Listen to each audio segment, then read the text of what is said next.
So I don't know if you guys are noticing what's going on, and we've been trending this way for a little bit now, but small ball is kind of dying right in front of us. If you look at what's happened in free agency so far, you got teams that already had bigs doubling down on getting another big. I don't know the order in which these things happen. I think maybe Clint Capella to Houston was the first one we seen, and we can get back to that one a little bit later because that one might be a little bit, there might be more to that. But you had the Clippers go get Brook Lopez, one that I didn't really understand. I like Brook Lopez. I like Brook Lopez with that team, but ideally when you're adding another center, you want someone that can play alongside your starting center, right? Not full-time, but you want to have that option of a two big lineup, and I don't really see a two big lineup with Zoo and Brook Lopez, but I guess if they just paid him, they're gonna do that. That might be a little bit tough defensively though, so we'll see on that one. And by the way, I'm recording this video at 1:30 Pacific time on the 1st of July, so we'll see what happens after this. Another center that was signed was the Spurs signing Luke Kornet. Now, like a week ago, I mentioned the Spurs as a sneaky DeAndre Ayton team. That was before DeAndre Ayton got bought out. Don't know what's going on there. But I like the idea of putting a real five next to Wemby. And this might be a scenario where I start Luke Kornet next to Wemby. Maybe not. Gotta see how things play out. But obviously, an elite backup center. If Wemby's gonna be on the perimeter as much as he is, you want to have another five out there. And Luke Kornet, maybe he can still shoot, right? Didn't really shoot at all in Boston, but he was known as a shooter before he got to Boston. So maybe he gets back to those ways, and I really like that for their team. For lineups with Wemby and without Wemby, right? That's what I'm saying. I don't really know about the lineups with Zoo and Brook Lopez, but moving on. Another five that was signed was, not signed, but traded. Jonas Valanciunas was traded to Denver for Dario Saric. Were the Kings just getting off money there? I don't know what the Kings are doing, but the Nuggets get a backup five. Now, he might not be the ideal five I would want if I'm Denver, but Jonas Valanciunas is still a good player in the NBA, and they've been struggling at backup five pretty much ever since Nikola Jokic has become an elite player. They had like a couple months of Boogie that was really good. Obviously that didn't last, and I believe they were injured that year.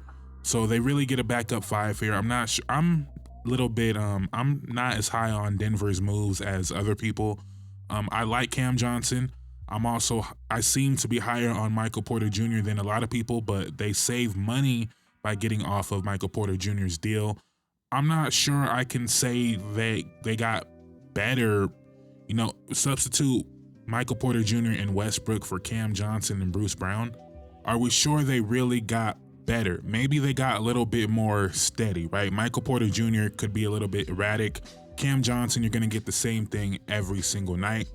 But I would say the ceiling of Michael Porter Jr. on his good nights are better, right? More rebounds, more impact defensively, not consistently, but when he has those games, the ceiling is higher for a Michael Porter Jr. And I would say the same thing with Westbrook and Bruce Brown. I would say the floor for Russ is much lower than the floor for Bruce Brown, but the ceiling is also higher for Westbrook. And when I seen this Denver team last year, I did not think they need to raise their floor. I felt like they needed to go get a player that could raise their ceiling, right? A player that could go take over a game at times, because they don't really have those players besides Jamal Murray and Nikola Jokic. I felt like they needed another on-ball creator, another player that does not need to be reliant on Nikola Jokic to find them. Not saying that's a bad thing, but they needed one more player that can go make something happen. And Aaron Gordon tried to kind of take on that role a little bit, and he was doing it pretty damn well. But I really thought like a Malik Monk, that type of player that can play off of Jokic, right? He did the DHOs with Sabonis. He could do that all well. But also when things break down, he can go make something happen. And I feel like Denver actually lacks that a little bit. And it's hard to see at times because they have Jokic and they took the champions to 7 games, right? So maybe I'm overstating that. But when I watch this team, I feel like they need one more guy to do something, and they didn't really go get that guy. Instead, they went and got a cheaper version of the guy they already had in Cam Johnson. And as I'm recording this, Shams is now reporting that Denver is signing Tim Hardaway Jr. to a 1-year deal. I would assume that is going to be a vet minimum or pretty close to a vet minimum. It's a good pickup, but it's not something that, changes what I'm already talking about here. But y'all let me know if I'm wrong. Maybe you feel like Denver got a lot better. I think it's a lateral move, maybe a little bit upward. Any other bigs that change teams? Kevon Looney, Warrior legend, might get his jersey retired. I don't think that's crazy to say. I thought he was going to be a lifer there. Thought he was going to be like their Nick Collison. Yeah, so shout out to Looney, finally getting paid. Other than that, I don't know if any bigs are changing teams. We're still waiting on Al Horford.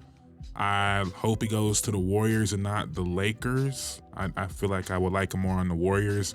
We're obviously waiting on Ayton, what's going on there. Oh, and of course, this is recorded after the Dame situation, Dame getting waived. I don't really know what to say about that one. I'm still trying to wait and see what Milwaukee does. Maybe they're a Chris Paul team. Maybe they're a Westbrook team.